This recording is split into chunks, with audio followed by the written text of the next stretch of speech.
Your mission, should you choose to accept it, is to not have your private unencrypted data being harvested by hackers, governments, and corporations. Expressvpn creates a secure, private tunnel between your devices and the internet, keeping your private information private. I use it every time I go online, especially at home, which is where we're all spending a lot of time nowadays.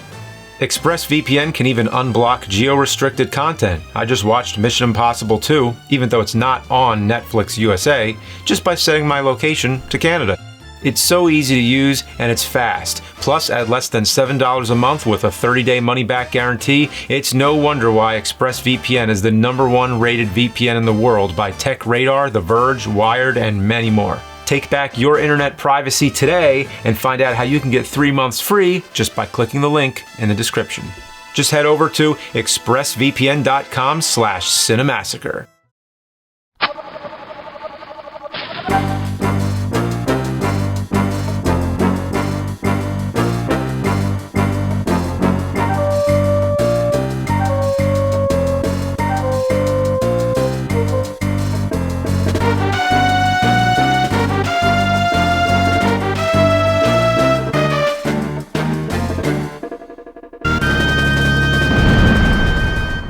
Mission Impossible. It was a TV show back in the 60s. It was part of the spy fiction craze back then. You had James Bond, The Man from U.N.C.L.E., The Avengers, The Saint, and Agent for Harm. However, Mission Impossible stood out. It featured great actors like Peter Graves, Martin Landau, Leonard Nimoy, and many more. They worked for the IMF, or Impossible Mission Force. Dumb name, but cool concept. The team going on dangerous and daring missions together. It pioneered a few tropes, like an audio recording of secret assignments that would explode after listening to them. It coins the term self-destruct. You can see it spoofed in Inspector Gadget. Mission Impossible ran for 7 seasons, came back for a bit in the 80s, and then became a successful movie franchise in the 90s that's still running to this day. They star the one and only Tom Cruise as Agent Ethan Hunt. I just had to get the soundtrack from the second movie. It has Metallica, Rob Zombie, the Butthole Surfers. Well, anyway, we're gonna listen to this on the best CD player ever, the PlayStation 1.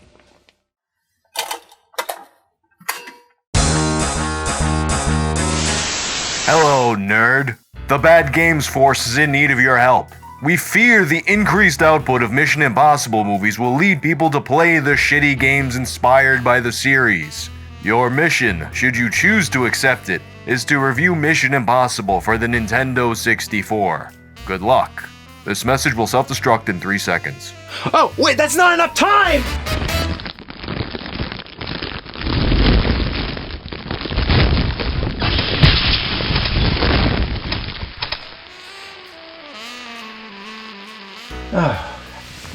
I'm cool with reviewing bad games, but you know how long it takes to get the smell of explosives out of futon cushions?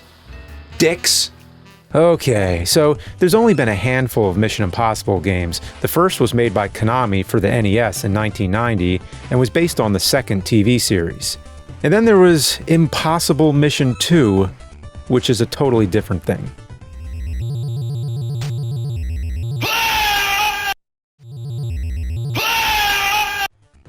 The last game to be released was Operation Serma in 2003, which was an original story, but kinda had characters from the movies in it.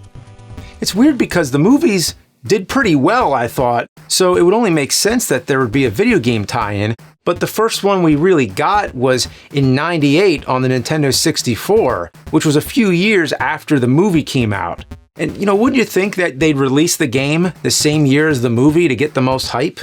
Then again, GoldenEye 64 came out 2 years after the film, and that game was very well loved.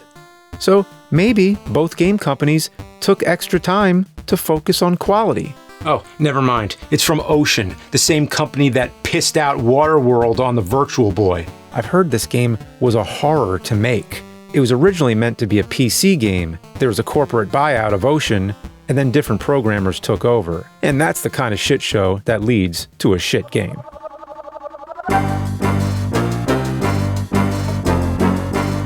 Well, they got the theme song down, so that's good. But who are these people?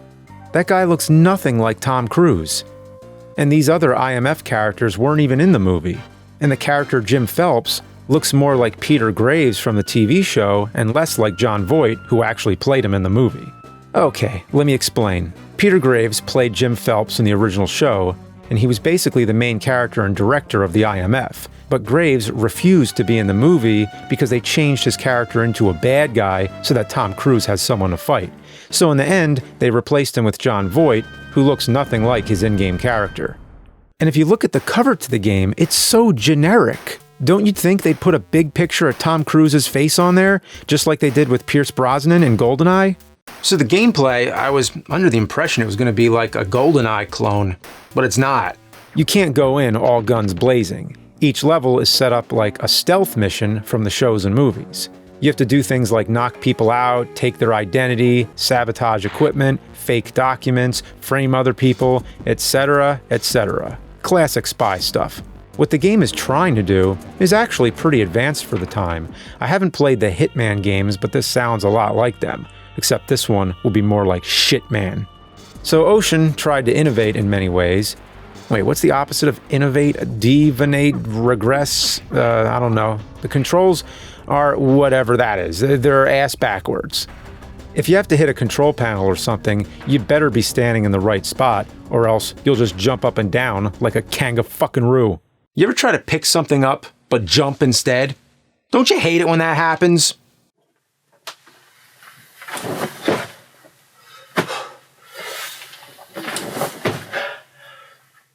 There's a few moments in the game where jumping is important and the controls will do everything to mess things up for you. This stage has an electric floor. The red squares are where you'll get hit. You'll have to memorize which ones are red because they'll fade back to blue and confuse you. I'll try to jump onto the blue squares, but no matter how well I aim it up, there's still a chance I'll land on the red and get fried or shot. There's a stage later in the game where you have to jump over a wall of lasers. It took me forever to find the right point I was supposed to jump from. I kept hitting the wall over and over again. Fuck! When I did manage to jump over the wall, I fell and took damage. There's no way to avoid it. Who designed this shit? If you're even a little bit familiar with Mission Impossible, you know that gadgets are a big part of it. And this game made sure to deliver on the gadgets. A few are actually from the movie, like the Face Maker, which creates a mask of other people's faces so you can disguise yourself as them. And then there's the exploding red and green gum. And last but not least, a small mobile device that sends you messages in the form of text. Wow. Imagine a world where you can send a text message to a device that can fit inside your pocket. There's 15 different gadgets, but occasionally you do have to use one of the 16 weapons to complete a mission, and this is where the game really goes to shit. The gun controls are grade A ass. The box says it has interchangeable third and first person viewpoints, but that's not the case. It goes from third person to closer third person. You have to go to this closer mode in order to kill anyone successfully. Shooting without manually aiming is a waste of time. The problem is when you manually aim, you can only move your body left and right to avoid getting shot. Your character is so slow and takes forever to aim. Sometimes I get a headshot lined up, and then the enemy kneels, so I have to aim again. It's pretty funny when you manage to shoot someone in this game, because Ethan will randomly shout out lines like, "Rock steady, got him," and for some reason his voice changes to an old man when he says, "Way to go." Oh, way to go. Oh. Way to go. Whenever possible, you want to do a headshot for two reasons. First, the ammo is super scarce and one shot to the head will take an enemy out. Second, headshots cause the bad guys to do backflips, and it's hilarious.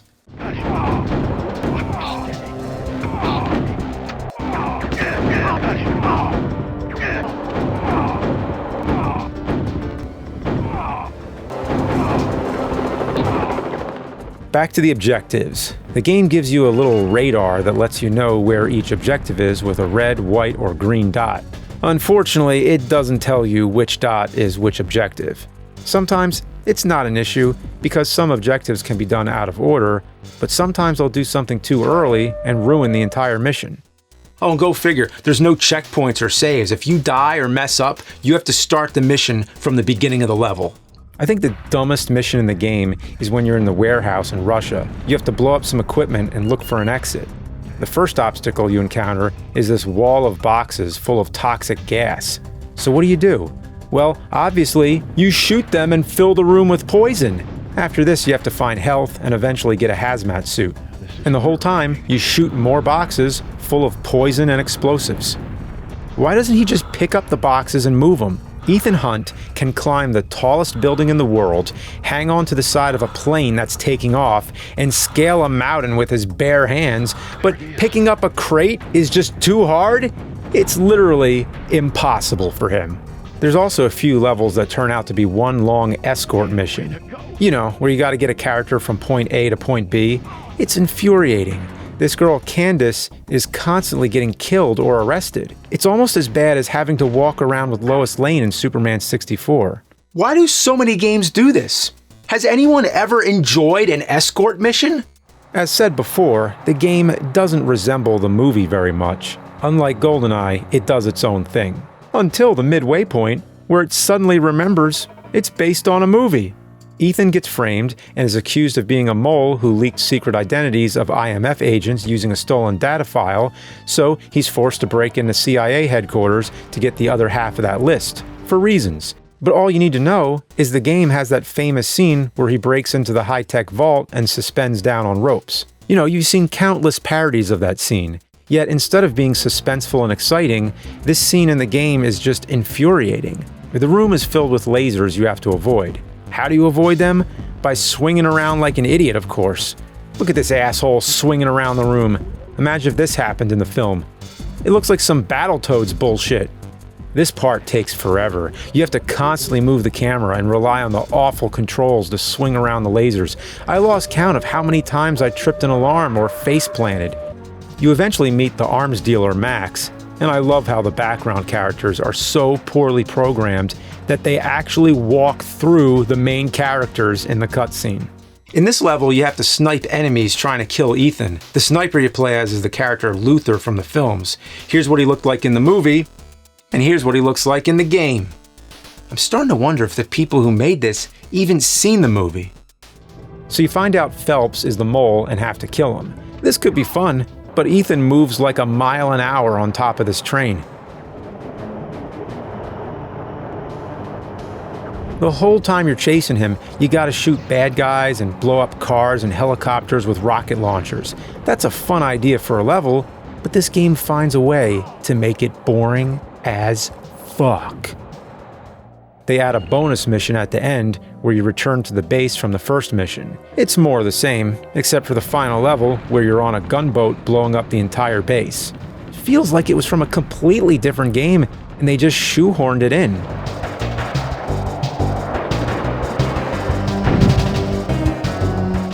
So is the game done? No, they throw something after the credits. You return to another previous level and can talk to people standing around. They're all the people who made this game. You can ask their names and what they do, or you can punch them in the face. Be careful though, because they'll gang up on you. The game programmers are kicking my ass! Well, that's Mission Impossible 64. To be fair, the programmers had some good ideas that just didn't pan out well. But kicking my ass was the best idea. A year after the game was released, a PlayStation version came out. It has more cutscenes, looks a lot cleaner, has better sounding music, and has even more, voice acting, if you can call it that. Oh, you're the movie star from Hollywood. Sorry, you must be mistaken. Phelps! So you're the mole, you rat! Sorry, my friend. I have a train to catch. Goodbye. From what I can tell, it's just a more polished version of the same shitty game. I'd play it too, but my PlayStation is, blown up. So I say, do not accept the mission of playing this horrible game and disavow all knowledge of its existence. And I do find it really shitty that the Ethan Hunt character in the game looks nothing like Tom Cruise. But I mean, let's be honest. How can anyone copy a face as perfect as mine? Yeah, it's me, Tom Cruise. And yeah, I've been the angry video game nerd the entire time. See the nerd room back here? Yeah, all a green screen. It's fake! Hollywood magic! Woo! Remember the AVGN Power Glove episode? Yeah, that was me, landing the plane in Top Gun. Oh, and remember the movie Top Gun? That was also me, landing the actual plane. Woo! Playing the nerd has been my biggest acting mission, so mission accomplished. This episode will self-destruct in 5 seconds. Did I mention I do my own stunts?